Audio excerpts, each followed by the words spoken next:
Abra sua Bíblia.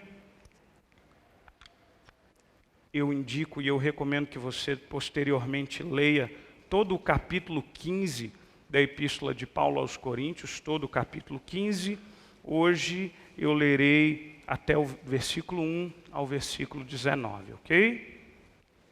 Diz a palavra de Deus assim: Irmãos, venho lembrar-vos o evangelho que vos anunciei, o qual recebestes e o qual ainda perseverais. Por ele também sois salvos, se retiverdes a palavra, tal como vô-la preguei, a menos que tenhais crido em vão. Antes de tudo, vos entreguei o que também recebi, que Cristo morreu pelos nossos pecados, segundo as Escrituras, e que foi sepultado e ressuscitou ao terceiro dia, segundo as Escrituras, e apareceu a Cefas e depois aos 12. E depois foi visto por mais de 500 irmãos de uma só vez, e dos quais a maioria sobrevive até agora, porém alguns já dormem. Depois foi visto por Tiago, mais tarde por todos os apóstolos, e afinal, depois de todos, foi visto também por mim, como que por um nascido fora do tempo, porque eu sou o menor dos apóstolos, que mesmo não sou digno de ser chamado apóstolo, pois persegui a igreja de Deus, mas pela graça de Deus sou o que sou, e a sua graça que me foi concedida não se tornou vã, antes trabalhei muito mais do que a todos eles, todavia, não eu, mas a graça de Deus comigo. Portanto, seja eu ou sejam eles, assim pregamos e assim crestes. Ora, se a corrente pregasse que Cristo ressuscitou dentre os mortos, como, pois, afirmam alguns de vós que não há ressurreição de mortos? E se não há ressurreição de mortos, então Cristo não ressuscitou, e se Cristo não ressuscitou, é vã a nossa pregação e vã a vossa fé. E somos tidos por falsas testemunhas de Deus, porque temos asseverado contra Deus que Ele ressuscitou a Cristo, ao qual não ressuscitou, se é certo que os mortos não ressuscitam. Porque se os mortos não ressuscitam, também Cristo não ressuscitou. E se Cristo não ressuscitou, é vã a vossa fé e ainda permaneceis nos vossos pecados. E ainda mais, os que dormiram em Cristo pereceram. Se a nossa esperança em Cristo se limita apenas a essa vida, somos os mais infelizes de todos os homens. Vamos orar a Deus. Pai Santo e querido, eu quero agradecer ao Senhor, agradecer, Pai, por esse momento tão precioso. Eu quero louvar ao Senhor por esta igreja aqui reunida, teu povo reunido, este ajuntamento de crentes em Cristo. E se porventura há pessoas aqui que ainda não entenderam a preciosa mensagem do Evangelho, que somente o Teu Espírito Santo, e por isso peço ao Teu Espírito Santo a mediação para que abra os olhos, para que caiam as escamas, para que haja entendimento, para que haja transformação, para que haja mudança de vida, para que haja regeneração, para que haja novo nascimento para a glória do Senhor. Deus, eu quero pedir ao Senhor e a nós que confessamos o Teu nome como Deus vivo, que a nossa fé seja fortalecida em Ti, que a nossa esperança seja renovada em Ti, que o Senhor fale aos nossos corações, mude as nossas vidas, santifique-nos para vivermos dia a dia uma vida de ressurreição. Assim nós Te louvamos e agradecemos em nome de Cristo Jesus. Amém e amém. Irmãos, quando Paulo escreve aqui aos Coríntios, ainda havia esse debate, havia essa discussão, essa dúvida acerca da ressurreição. Ora, aliás, a mensagem do Evangelho, a morte de Cristo, era algo que trazia muita crise, muita discussão. Porque, por um lado, você tinha os judeus que não conseguiam conciliar a imagem do Messias com Cristo crucificado. O Cristo crucificado não harmonizava com a expectativa judaica de um Messias rei poderoso. O que é que Deus manda? Deus manda um servo sofredor. A cruz do Calvário, ela é o maior escândalo para a concepção judaica e para as suas expectativas messiânicas. Aliás, o apóstolo Paulo falava que a mensagem da cruz era ali para os judeus um escândalo, enquanto que para os gregos ela era loucura. Até porque os gregos, a concepção deles era diferente, e eles entendiam que a carne, o corpo, tudo que é material é inerentemente ruim. Ora, como pode então Deus, sendo Deus e sendo bom, qual é o propósito em ressuscitar o corpo, se o corpo é mau? Que loucura é essa mensagem! Então o apóstolo Paulo traz essa mensagem, ele traz esse desafio, e ele traz à tona esse tema, porque nós vemos desde os evangelhos, partidos judaicos, por exemplo, a Bíblia diz que os saduceus não criam na ressurreição. Esse era um tema de debate, esse era um tema de discussão. E na nossa cultura?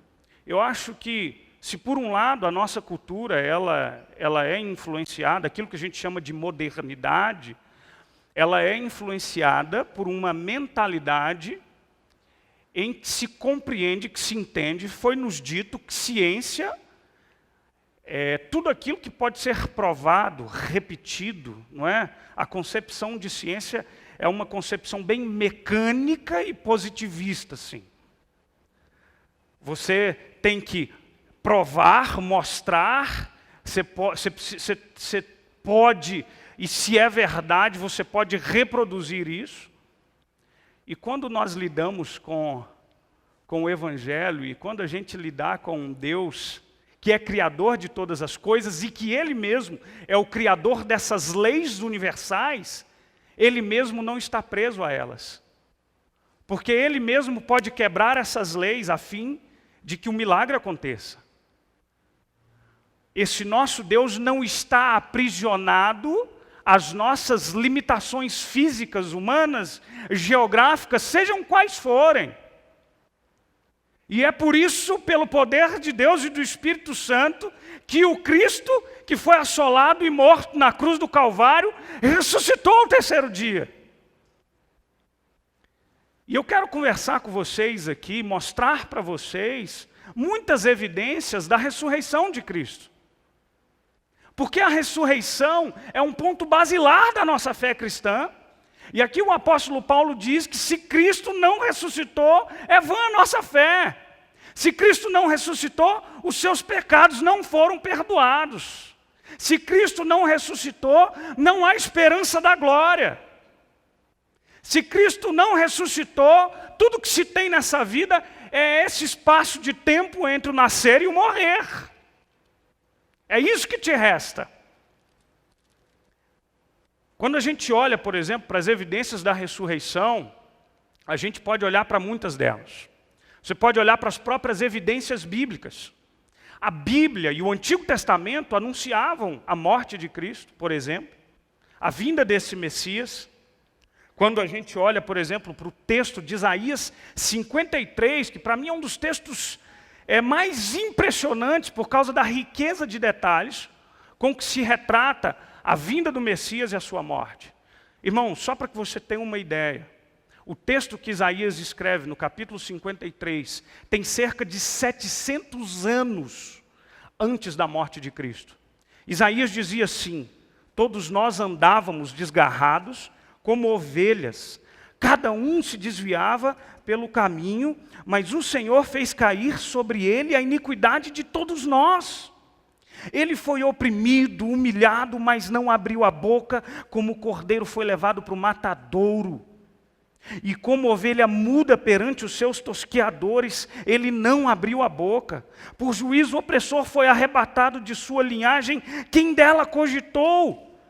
Porquanto, diz a palavra do Senhor, foi cortado da terra dos viventes, por causa da transgressão do meu povo foi ele ferido. Designaram-lhe a sepultura com os perversos. Muitos, e aqueles que questionam a morte e a ressurreição de Jesus, uma das vias que eles questionam a morte, a ressurreição de Jesus, é afirmando que esse Jesus não havia nem sequer morrido. O texto de Isaías fala da sua morte. Ele foi para o matadouro, foi tosqueado como ovelha muda, não abriu a boca. O próprio Jesus, nas suas falas e nos momentos de ensinamento com seus discípulos, e você pode ver isso claramente, Marcos 8:31, 9:30, dentre outros textos, Marcos 10:33 a 34, quando Jesus fala da sua morte, prediz a sua morte, a sua própria ressurreição. E os próprios discípulos que caminhavam com Jesus tinham uma tremenda dificuldade de entender, de aceitar, de conceber a morte de Cristo.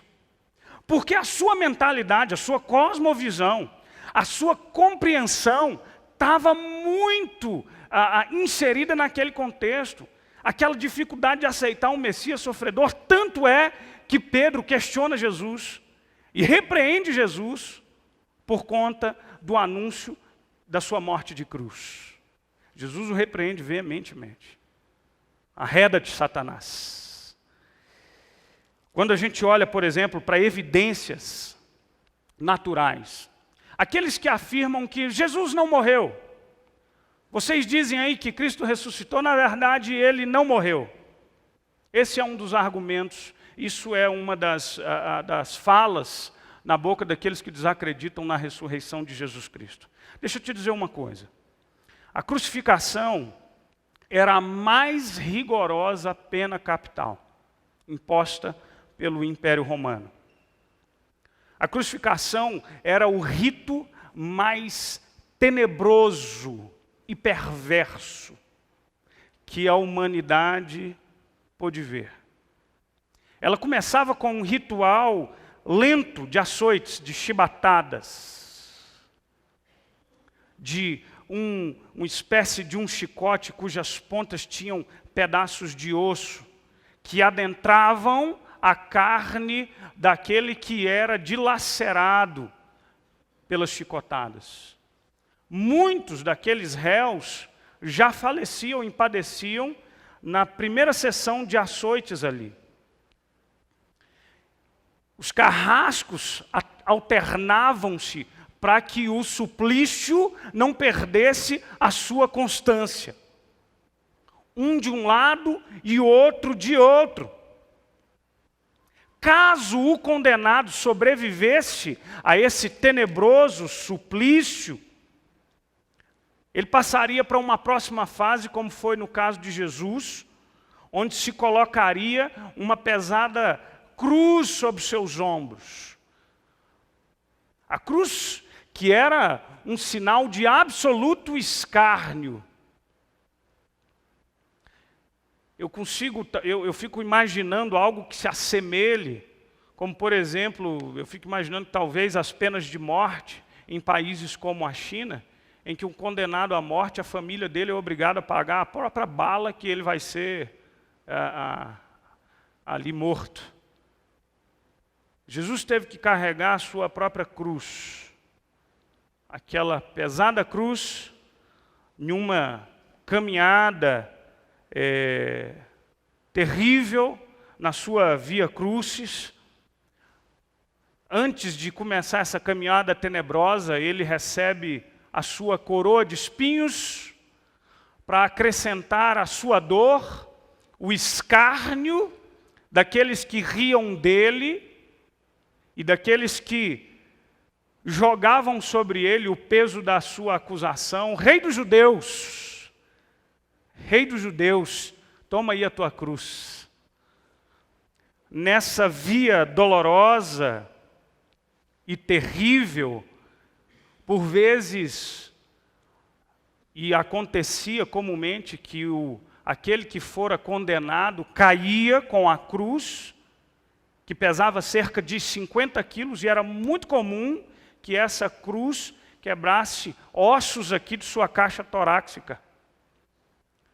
Porque aquele homem que ali carregava já tinha suas forças esvaídas pelo suplício que já vinha carregando.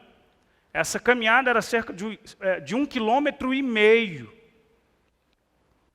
Não foi à toa que ali a caminho encontraram Simão de Cirene, e ali colocaram ali que o ajudassem a Cristo para carregar a sua cruz. E ali no local da crucificação, os últimos atos eram perpetrados ali. Os seus pés, os seus braços eram afixados por longos cravos, pregos enormes, que o traspassavam e o seguravam ali à cruz. A perda intensa de sangue, a dor, a crucificação por si, que ia asfixiando, e cada respiro, e cada fôlego tomado, e cada vez que aquele crucificado expirava, ele podia contar como um suspiro a menos.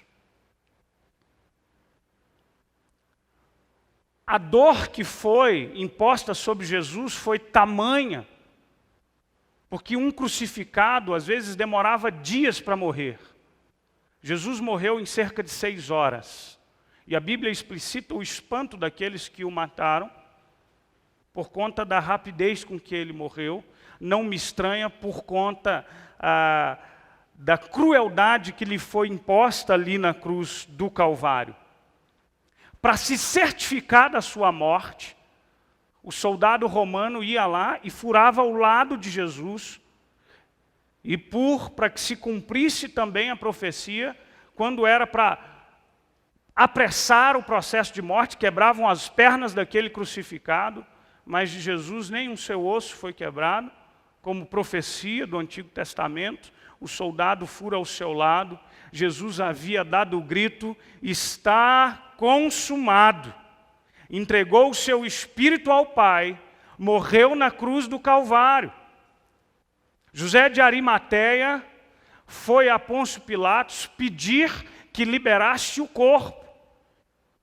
E os evangelhos relatam a surpresa de Pôncio Pilatos. Então ele ordena que um soldado vá, certifique-se da morte, para que então ceda o corpo de Jesus Cristo a José de Arimateia. Jesus morreu, e preste atenção, não foi uma síncope que seja, não foi um desmaio prolongado, não foi uma morte. A ação parou de bater, seu sangue parou de circular, esse homem parou de respirar, o Senhor Jesus, ele morreu. Ele expirou na cruz do Calvário. E aqueles que acham, dizendo que, e questionam a morte de Jesus, um outro fator e uma outra evidência da veracidade dessa morte de Jesus é que Jesus foi sepultado em um túmulo conhecido. José de Arimateia era um homem importante que fazia parte do Sinédrio. Ele requer o corpo de Cristo, ele leva o corpo de Cristo para ser sepultado dentro de uma grande rocha, e ali eles rolam uma grande pedra. Todos sabiam o lugar daquele túmulo, tanto é que no domingo cedo, as mulheres bem cedinho correm até o túmulo. Todos conheciam aquela localidade, não era segredo para ninguém. Mas quando no domingo eles chegam lá, Jesus Cristo não estava mais lá. Ao terceiro dia, ele ressuscitara. Quando as mulheres chegam diante do túmulo, elas têm a visão de um anjo que dizia a elas: por que vocês procuram entre os mortos aquele que vive? Ele não está aqui. Ele ressuscitou. Então essas mulheres correm ao encontro dos discípulos. E é interessante a gente pensar, irmãos, por exemplo, que o texto que o apóstolo Paulo descreve, o texto de Atos, no capítulo 1, versículo 3, diz que Cristo permaneceu com seus discípulos cerca de 40 dias. 40 dias aparecendo, não foram poucos dias. Aparecendo com os discípulos, comendo com eles, vivo, corporeamente vivo, carne e osso. O texto de Atos, capítulo 1, versículo 3 diz: a estes também, depois de ter padecido, se apresentou vivo com muitas provas incontestáveis, aparecendo-lhes durante 40 dias, falando coisas concernentes ao reino de Deus. O apóstolo Paulo, por exemplo, relata no texto que a gente leu, que Jesus, e quando Paulo, irmãos, presta bem atenção nisso, quando Paulo escreve a sua primeira epístola aos Coríntios, é provável que ele escreva essa epístola entre 20 a 30 anos depois da morte de Jesus. Eu tenho a plena consciência e a boa lembrança de onde eu estava há 20 anos atrás. Há 20 anos atrás eu estava mais jovem, claro. Terminando o 2º grau, estudando na Escola Industrial de Taguatinga, aquela época chamada EIT, e me preparando para ir para o seminário. E os meus colegas zombando de mim, dizendo: você vai passar a sacolinha, não vai? 20 anos atrás, gente. Jesus. Mas eu me lembro bem. Eu tinha 18 anos de idade. Não parece, né, gente? Os nossos visitantes, você não... A gente tem lembrança. Você não tem lembrança do que aconteceu há 20 anos atrás? Marcão, você é economista, faz a conta. 2016, menos 10, 2006, menos 10, 96. Essa redondinha, é fácil. 1996, é isso. Na verdade, eu terminei o 2º grau em 95. 96 já estava no meu primeiro ano de seminário. Eu me lembro bem disso. Eu me lembro em janeiro, final de janeiro, início de fevereiro, chegando ali no Seminário Presbiteriano do Sul, na Avenida Brasil, em Campinas, sacolinha nas costas, e eu entrando ali na sala do seminário, e os colegas olhando para mim, indo ao quadro, dizendo assim: presidente da UPA, Adriano. Eu tinha 18 anos de idade. Eu me lembro dos prédios, dos tijolinhos do prédio Raquel, por onde eu morei por 4 anos. E eu me lembro das muitas vezes que eu chorei, longe da minha casa, menino de tudo, mas com a forte convicção de que Deus tinha me chamado para ser pastor. Eu me lembro muito bem disso. Eu me lembro muito bem disso. Quando o apóstolo Paulo escreve sobre Cristo e a sua ressurreição, cerca de 20, 30 anos, e Paulo diz, e tem mais, muitos dos quais ainda vivem. Vá lá conversar com eles. Pergunta para eles. Pergunta para eles como é que foi. Alguns já dormem, mas muitos ainda vivem. Conversem com eles. O apóstolo Paulo diz isso. Muitos não acreditavam. Irmãos, os próprios discípulos tinham dúvidas. No Evangelho de Mateus, no capítulo 28, antes de Jesus trazer a ele a grande comissão, a eles, dizendo: ide por todo mundo, pregai o Evangelho, Jesus havia aparecido a eles e diz que muitos creram, porém alguns não creram, diante do Cristo ressurreto. É interessante você pensar, por exemplo, uma das evidências da ressurreição é o fato de Jesus ter aparecido às mulheres. Porque uma das hipóteses que aqueles que não acreditam na ressurreição tentam elaborar é afirmar que a ressurreição foi um embuste, foi uma criação, uma conspiração criada pelos discípulos de Jesus. Deixa eu te dizer uma coisa: se os discípulos quisessem dar veracidade a uma mentira, eles certamente não colocariam as mulheres como as primeiras testemunhas da ressurreição. Sabe por quê? Porque legalmente, na lei judaica, o testemunho de uma mulher não tinha validade alguma. Porém, as mulheres foram as primeiras testemunhas da ressurreição do nosso Salvador. Se eles quisessem inventar uma história, eles teriam inventado uma outra história. Mas aqui não há invenção, há um relato histórico. Porque em uma manhã de domingo, de 2000 anos atrás, mulheres tementes ao Senhor correram naquele túmulo e deram de cara com um túmulo vazio e o anúncio de um anjo de que ele vivo estava. Prestem atenção numa coisa, numa outra evidência, irmãos. Esses homens estavam vivendo sob uma circunstância de tremendo perigo. Ora, eles haviam matado a Jesus de forma cruel. O sinédrio estava alvoroçado, irado. Eles estavam atentos. Por sua vez, o Império Romano temia possíveis rebeliões de um novo Messias. Digo novo porque ali na história judaica muitos apareciam dizendo que eram Messias. Esse era o verdadeiro. Eles estavam dispostos a acabar com qualquer sinal de rebelião, e esse foi um dos motivos legais de Roma ter declarado a morte de Jesus, a sua sentença. De repente, o que se vê, irmãos, eram homens que estavam ali amedrontados, falando com a mais plena ousadia acerca da ressurreição. Como é que você me explica um negócio desse? Sabe o que Blaise Pascal diz? Blaise Pascal, um matemático e filósofo, e que foi um cristão, que escreveu muito defendendo a fé cristã, ele diz assim: eu acredito no testemunho de alguém que teve a sua garganta cortada pela verdade. Nesse testemunho eu acredito. Por que esses homens se dariam ao luxo de anunciar uma mensagem que colocaria eles debaixo do fio da espada? Me admira demais, porque o que você vê no Evangelho de Atos é os discípulos anunciando com toda ousadia. Irmãos, depois que Pedro e João, por exemplo, vão ao templo e eles encontram ali um paralítico, eles oram por aquele homem é curado, há um grande alvoroço. Logo depois, aquele sermão belíssimo de Pedro, onde ele desafia aquelas pessoas, Pedro anuncia a ressurreição de Jesus, e ali há 3.000 pessoas que são salvas. Logo depois o sinédrio pega Pedro e João. Você sabe o que Pedro diz? Pedro diz para aqueles homens que ele estava pregando a Jesus a quem o sinédrio matou, mas a quem Deus havia ressuscitado.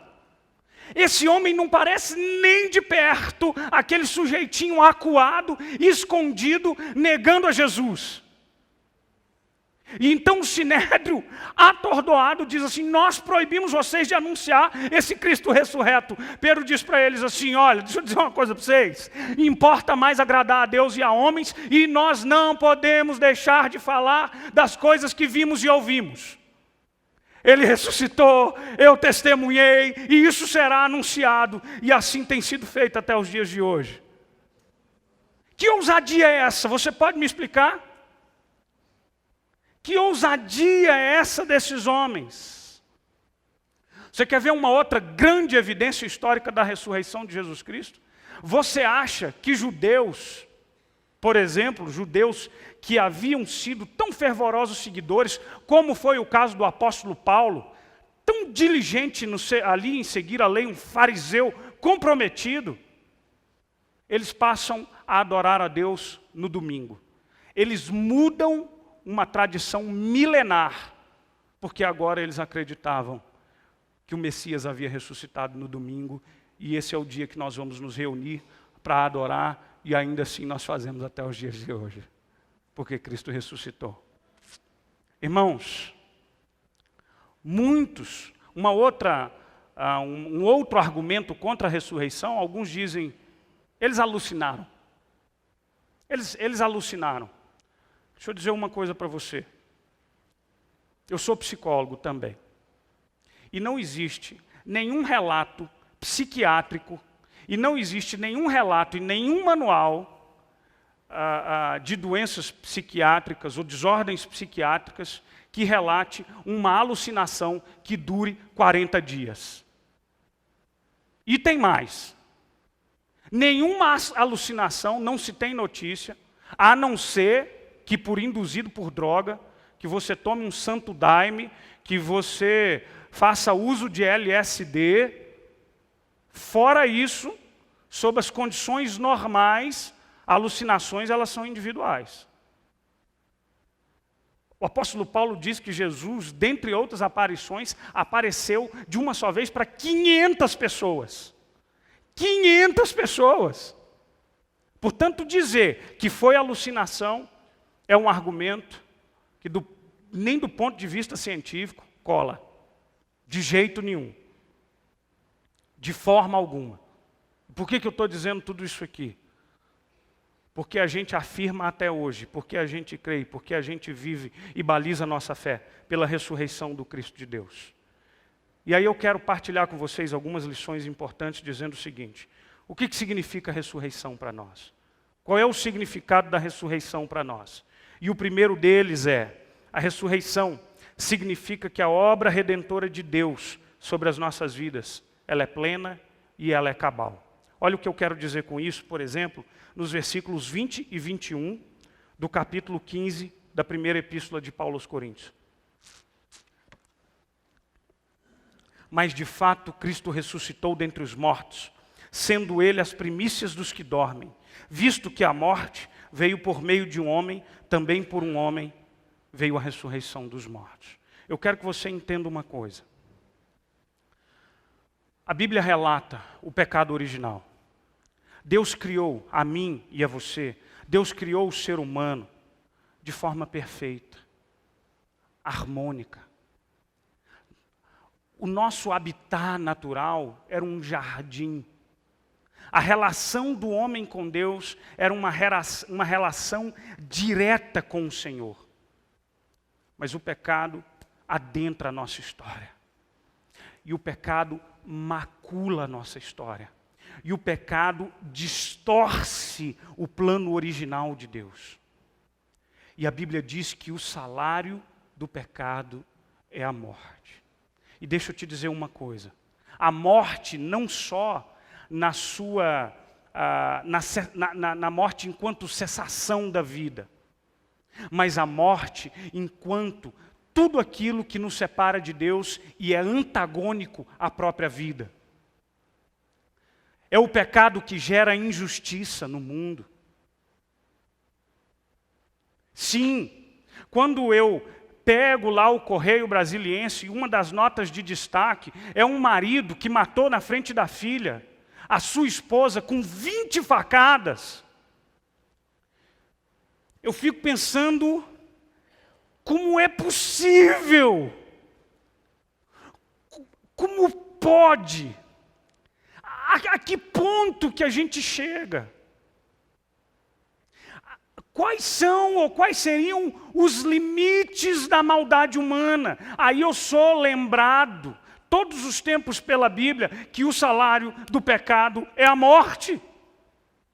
E por causa do pecado, a ambição, a injustiça, a maldade, a egoísmo, a avareza e toda sorte de mal que antagoniza ao que é bom, ao que é perfeito, ao que é agradável, ao que vem de Deus.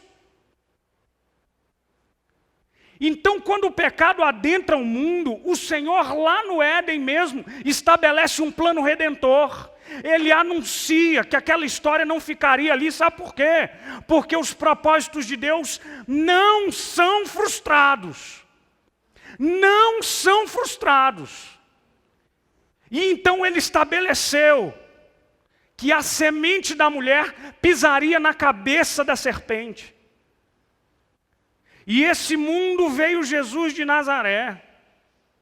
Adentrou esse mundo. Virou gente como a gente. Pisou o chão que a gente pisa. Experimentou a dor que você padece. Chorou as lágrimas que você chora. Desesperou-se com o nosso desespero. Clamou ao Pai, sentindo-se abandonado na cruz do Calvário. Derramou um sangue precioso. Morreu naquela cruz, mas ressuscitou ao terceiro dia. Sabe por quê? Porque a morte era o último inimigo a ser vencido. A pior, a mais terrível consequência do pecado fora vencida e derrotada na cruz do Calvário. E agora, o apóstolo Paulo nos mostra que a redenção não é só para a sua alma não, gente. A redenção é para o seu corpo também. Olha o que ele diz nos versículos 50 e 55 do mesmo capítulo de Coríntios. Isto afirmo, irmãos, que a carne e o sangue não podem herdar o reino de Deus, nem a corrupção herdar a incorrupção. Eis que vos digo um mistério, nem todos dormiremos, mas todos seremos transformados. Num momento, num abrir e fechar de olhos, ao ressoar da última trombeta, soará, e os mortos ressuscitarão incorruptível, e nós seremos transformados, porque é necessário que o corpo corruptível se revista de incorruptibilidade, e o que é mortal se revista de imortalidade. A obra redentora de Deus é sobre as nossas vidas, é sobre as nossas almas e é sobre o seu corpo também.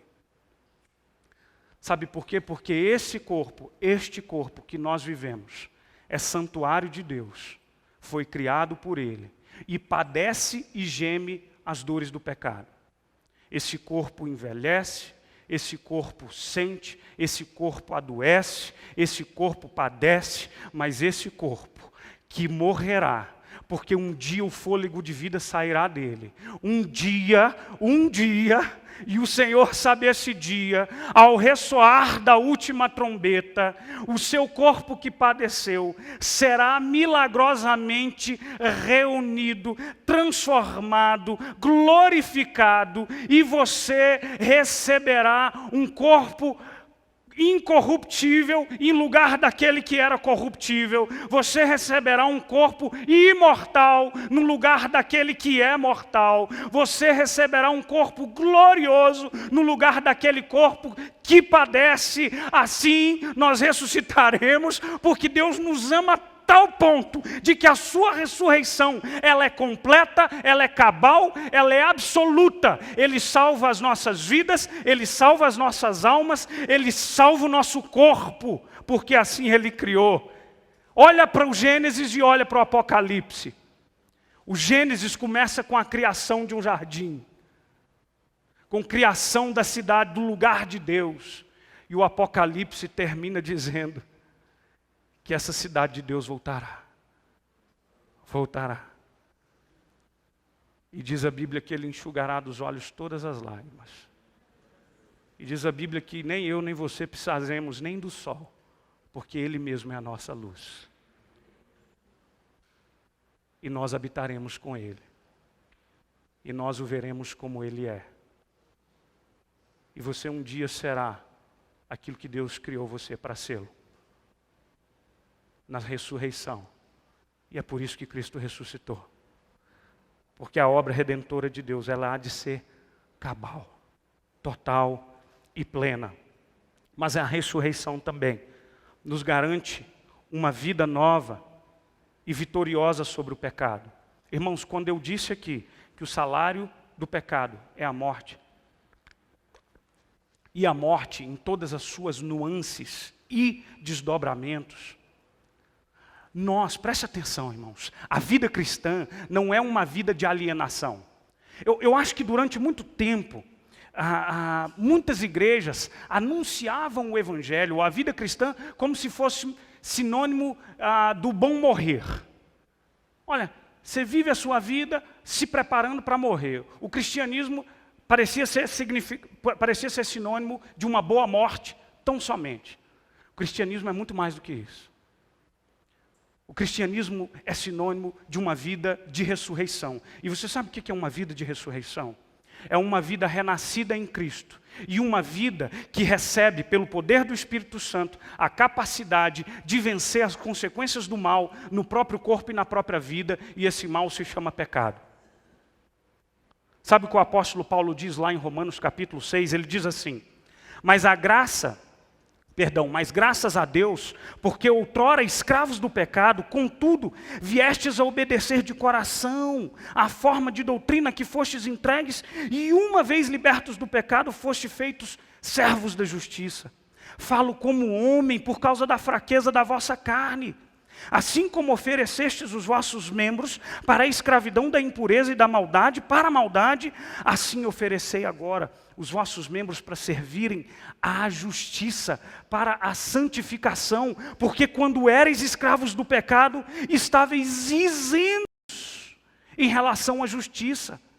Naquele tempo que resultado escolhestes? Somente as coisas que agora vos envergonhais, porque o fim delas é a morte. Agora, porém, libertos do pecado, transformados em servos de Deus, tende o vosso fruto para a santificação e por fim a vida eterna, porque o salário do pecado é a morte e o dom gratuito de Deus é a vida eterna em Cristo Jesus, o nosso Senhor.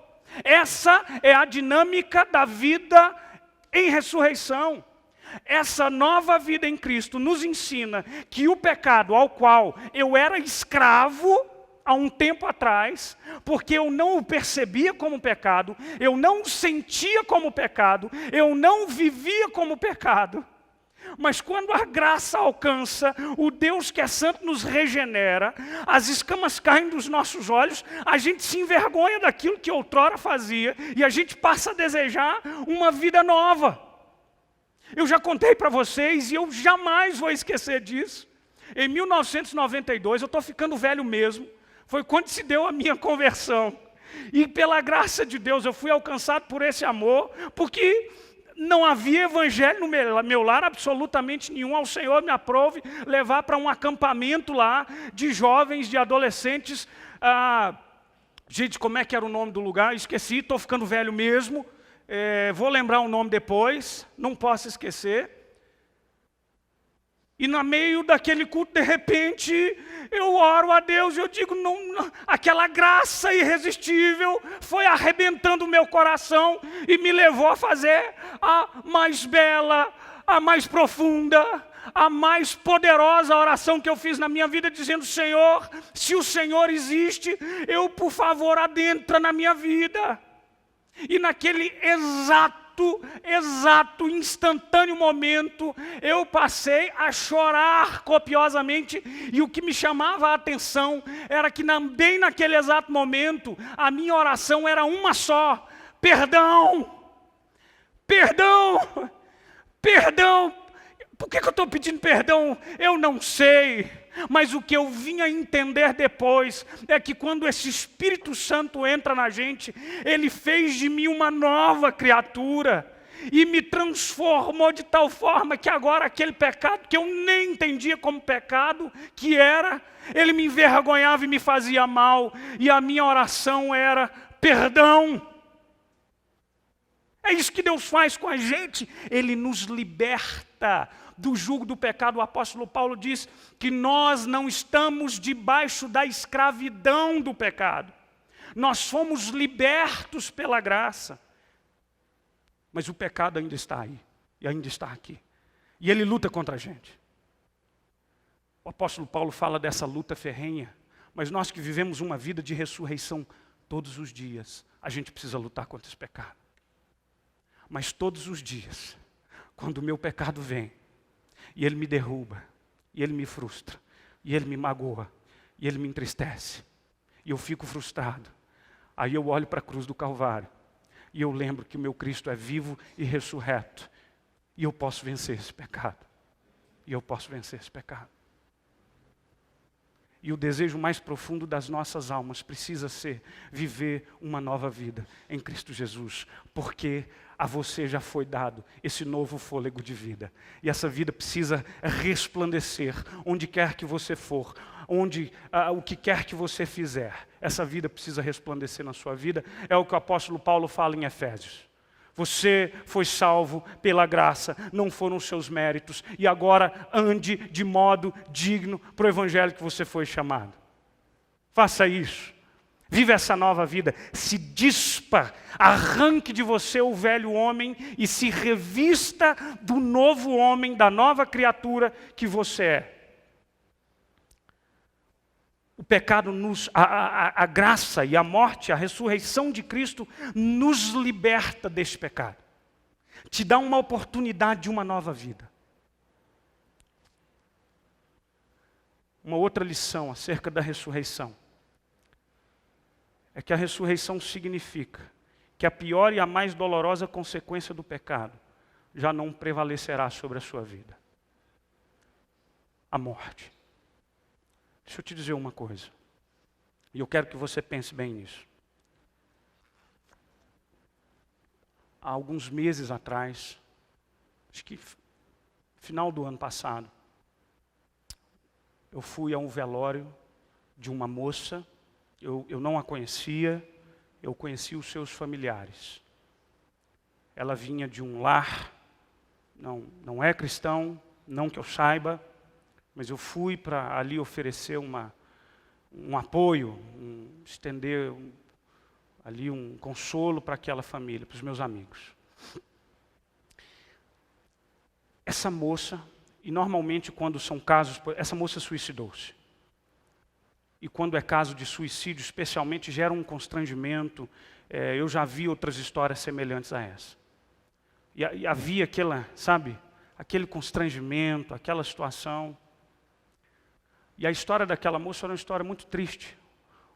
Uma moça adotada, criada, na verdade ela foi agregada à família, mas criada como uma filha de uma família rica.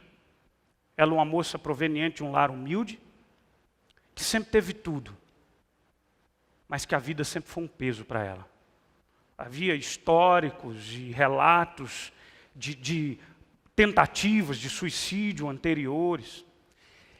E aí, gente, eu olhava para aquele caixão, e eu olhava para aquele funeral, e assim, aquela coisa absolutamente mais sem sentido, sem significado, sem esperança, sabe, aquele corpo ali morto, aquela história triste daquela menina, e eu não aguentei, aí eu cheguei para um dos meus conhecidos e falei, olha,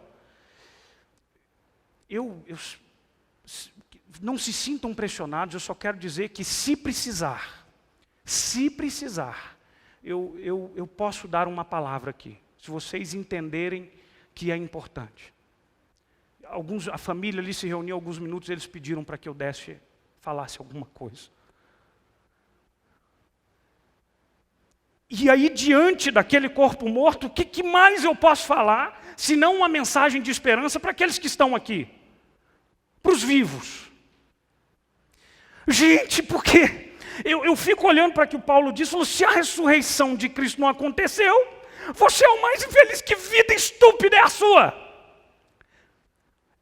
O que é a sua vida? Trabalhar, comprar um carro novo, comprar um pacote da CVC no fim do ano, conhecer a praia, pegar um financiamento a juros bem caros, que eu sei, da Caixa Econômica Federal, e aí acabou. É isso.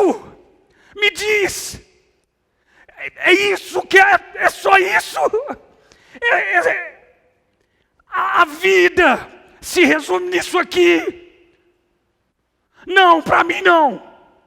Não se resume a isso. Porque a vida é muito mais do que isso. Ela foi dada com um propósito, precisa ser vivida com um propósito, e o dia que a terrível morte arrancar de nós a vida, a morte não vai nos deter, porque nós viveremos com Cristo para sempre. É esperança sim. E eu não estou nem aí, vocês não acreditavam que eles pensavam, eu anunciei aquela esperança em Cristo Jesus, porque Cristo é a esperança da vida e da glória. Ele matou a morte na sua morte. Ele ofereceu para nós uma vida que vai além dessa. É muito mais do que uma vida hedonista. Comamos e bebamos, amanhã morreremos e deu e chega. Jesus venceu a morte. E o apóstolo Paulo nos afirma, então virá o fim, quando entregar o reino de Deus ao Deus e Pai, quando houver destruído todo o principado, bem como toda a potestade e poder, porque convém que ele reina, e haja posto todos os inimigos debaixo dos pés, e o último inimigo a ser destruído será a morte. Diz o apóstolo Paulo lá nos versículos 54 a 57, e quando esse corpo corruptível se revestir de incorruptibilidade, e o que é mortal se revestir de imortalidade, então se cumprirá a palavra que está escrita: tragada foi a morte, a tua vitória. Onde está a morte, a tua vitória? Onde está a morte, o teu aguilhão? Onde está? Quem venceu a morte? Nas minhas férias agora em fevereiro, férias para o brasiliense tem que ser praia, né? De preferência, eu gosto demais. Aí a gente foi ali para a praia, ficou pouco, eu ficaria facinho ali mais uns 30 diazinhos. E aí a gente ia, é uma praia calma ali em Porto de Galinhas, eu levo o meu livrinho, a Dani fica no sol, as meninas lá na água lá. De vez em quando eu vou lá, dou uma assistência paterna também, né, gente? Mas eu levei o livro do Walter Júnior. Quem conhece o Walter Júnior é um cantor cristão, e é um homem de Deus, e ele escreveu um livro, relata a sua história, uma biografia, e meu Deus, que vida sofrida daquele homem. Ele esteve aqui na igreja, e eu estava lendo o livro, voltei de viagem, parei um pouco esses dias recentes, semana passada, retomei o livro e eu cheguei na parte que ele relata a morte de uma filha. Ele perdeu uma filha, uma mocinha, Gláucia, aos 12 anos de idade, e ele relata que dia 9 de junho de 2009, a rotina, uma menina absolutamente bem, aparentemente bem, e as crianças estão, ao que eles entenderam, gripadas. Então, ok, não vai para a aula, tudo bem. Tanto ela quanto o irmão 2, 3 anos mais velho que ela, o Vitor.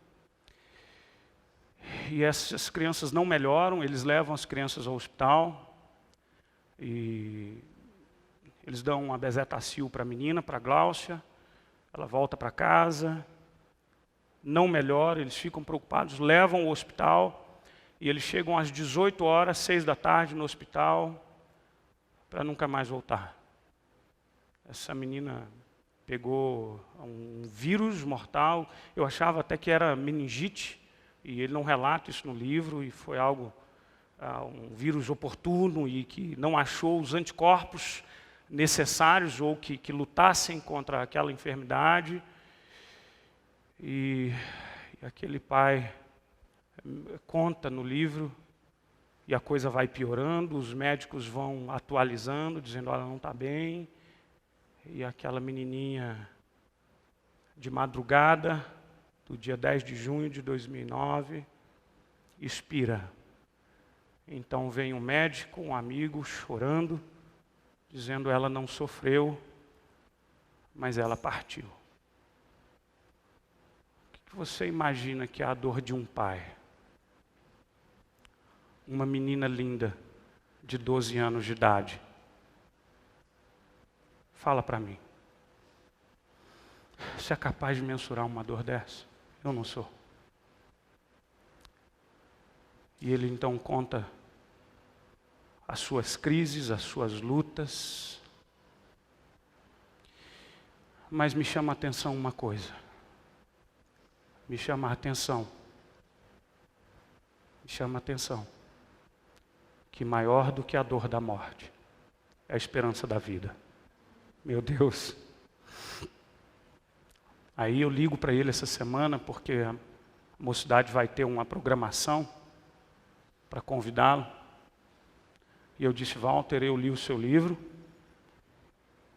Eu disse, cara, que Deus te abençoe, porque eu sei que essa é uma dor que atenua, mas nunca passa. E eu disse, Deus continue sempre te dando consolo. E as palavras dele foram, Adriano, o que nos renova é a esperança da ressurreição. É a vida que vence a morte. Essa é a mensagem do Evangelho para você. Só o Evangelho traz essa esperança para mim e para você.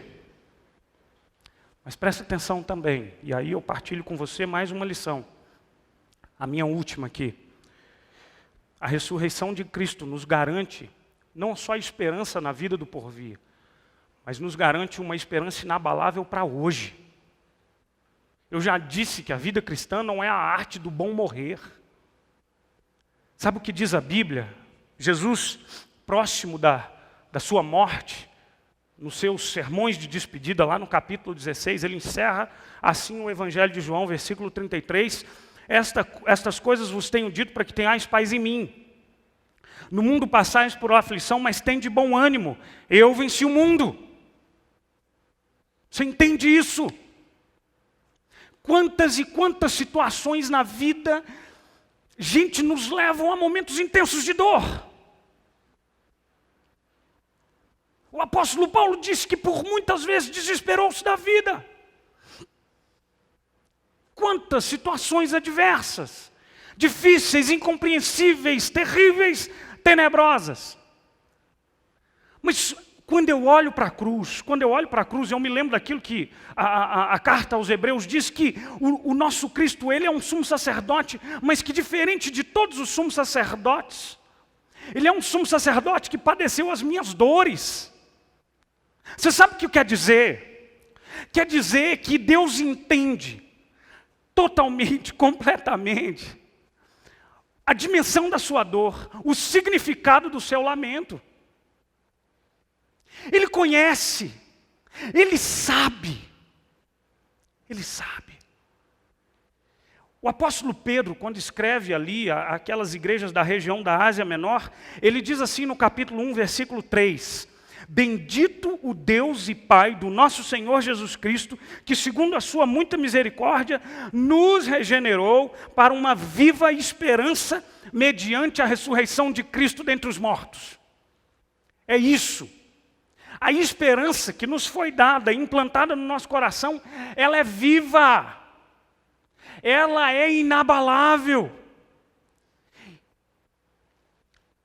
Nós falamos isso aqui hoje de manhã. Nós oramos e partilhamos nas redes sociais. Essa semana foi uma semana difícil para a nossa igreja. Como muitas outras que a gente já viveu, já vivemos histórias muito dolorosas aqui, e vocês sabem bem disso. Sexta-feira nós soubemos que a nossa querida irmã Cris detectou 3 nódulos malignos, uma recidiva do câncer, 3 nódulos pequenos no cérebro. Isso uma semana depois da gente ter feito um culto de ação de graças para celebrar a cura, diagnóstico médico de cura. Tá bem? Como que a gente harmoniza esse negócio, gente? Como é que a gente equaciona uma notícia dessa para as pessoas que a gente ama? Você sabe o que me chama a atenção? O Almir está aí, cara. Eu estou saindo da sala para ver Almires, o esposo da Cris, diácono aqui da igreja. Está aqui, ó. Veio cumprir o plantão dele aqui na igreja. Aí sabe o que você pensa? Esse cara é doido. Não. Há nele uma coisa que talvez muitos não compreendam. No sábado de manhã, tão difícil a gente... O que você diz? Nós fomos orar com aqueles irmãos. Você sabe o que me chama a atenção? Me chama a atenção em que entre lágrimas de dor, há rompantes de fé. De quem diz assim, mas nós estamos aí. Eu quero um culto aqui em casa. Sabe o que é isso? Isso é a esperança da ressurreição. Sabe por quê? Porque essa esperança é viva. Ninguém mata. Ninguém mata. Eu já vi isso muito na minha vida. Porque eu não dou conta de explicar. A esperança de um pai que perdeu uma filha de 12 anos por conta de uma doença boba. Eu não consigo explicar. Esperança persistente de pessoas de Deus diante do sofrimento. O que eu sei é que há em nós uma esperança tão viva quanto Cristo vivo está. Ela é viva. Quem é que mata? E às vezes as notícias da vida vêm, né? E a gente acha que essa esperança vai morrer, mas como que num rompante de fé, os nossos olhos se voltam para a cruz do Calvário, o nosso peito se enche de esperança, o fôlego se renova e a gente caminha mais um dia. E aí dizia lá Jeremias, diante de todo o seu sofrimento, eu quero trazer a memória que pode me dar esperança. Sabe por quê? Porque as misericórdias do Senhor não têm fim, elas se renovam a cada manhã, grande é a sua fidelidade, Deus é a minha porção. Quem é que pode destruir um cristão cuja esperança está no Cristo vivo? Me diga quem. Sabe o que aconteceu na história da igreja com gente que carregou essa esperança? Essa gente morreu ao fio da espada. Essa gente não negou a Cristo quando pressionados por isso. Não! Muitos homens e mulheres de Deus derramaram sangue, porque batia em seus corações uma esperança viva no Cristo vivo. É por isso que o apóstolo Paulo, de forma tão bela, ele diz: quem nos separará do amor de Deus que está em Cristo Jesus? Quem? Será a morte? Altura, profundidade, principados, potestades? Nós somos mais do que vencedores por meio daquele que nos amou em Cristo Jesus. Agora entenda bem. A nossa esperança em Cristo ela é tão inabalável que ainda que a gente não receba as benesses que a gente busca em oração, seja a cura do corpo, seja a bênção de lar, seja lá o que for que a gente pedir, a nossa vida sempre terminará com um renovo de esperança. Porque ainda que termine em morte, a morte não nos conterá, e a morte para o cristão é a glória eterna com Deus e a vitória ao lado de Cristo Jesus. É por isso que aquele caixão daquela menina tanto me trouxe dor. É por essa esperança que um dia, eu contei já aqui para vocês, uma vovozinha de 80 anos, crente em Cristo Jesus, num hospital lotado. Quando perguntada como é que ela ia, ela me responde cantando: quem tem Jesus tem tudo. Quem não tem nada, mas quem tem Jesus Cristo, no céu já tem morada. Meu Deus! Ela morreu uma semana depois, e no velório dela eu lembrei: agora a senhora tem tudo, agora não te falta mais nada, não é? Foi o que eu presenciei na minha casa, quando alguns anos atrás, a minha sogra morreu de forma inesperada. E numa manhã de pranto intenso, dá lugar a um abraço entre irmãos tão fraterno, e lembranças serenas da mãe que tinha acabado de morrer aos 54 anos de vida. Sabe por quê? Porque esperança em Cristo Jesus, gente. E sabe o que a Bíblia diz? É que esse Cristo vai voltar. Sim, Ele vai voltar. Eu quero dizer uma coisa para você. Se você não entendeu que Cristo é essa esperança da nossa vida, por favor, entenda. Porque somente viverão eternamente com Ele aqueles que entenderem que Cristo é o seu único Salvador. Isso é verdade. E deixa eu te dizer uma coisa. Para aqueles que têm a vida em Jesus, a morte não é um problema. Mas para aqueles que não têm, a morte é apenas a passagem para uma morte eterna. Eu quero te dizer que eternidade é um tempo muito longo.